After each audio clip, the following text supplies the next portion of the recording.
नमस्कार बंधू भगिनींनो, आपल्या सगळ्यांचं सहर्ष स्वागत आहे स्वास्तिकम या माझ्या चॅनलवर। माझ्या मागील 2 व्हिडिओमध्ये मी आपल्याला सरस्वती स्तोत्र आणि सरस्वती कवच ह्याबद्दल सांगितलेलं आहे।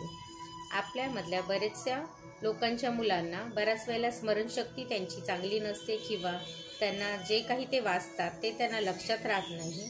त्यासाठी जर त्यांनी सरस्वती स्तोत्र किंवा कवच म्हटलं, जर त्यांना म्हणायला येत नसेल आणि तुम्ही जर ते घरी, आता हल्ली आपण यूट्यूबवरही लावू शकतो, यूट्यूबवर लावलं आणि ते मुलाच्या कानीसारखं पडत असेल तर त्याची स्मरणशक्तीमध्ये वृद्धी होईल आणि त्याचं अभ्यासात लक्षही लागेल।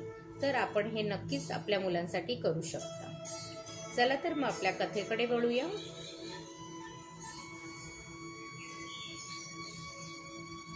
मूळ प्रकृती राधा। राधा ही श्रीकृष्णाची प्राणाहूनही अधिक प्रिय, शक्तिसंपन्न, रूपवती, सौभाग्यशालिनी तसेच मानाने गौरव प्राप्त झालेली आहे।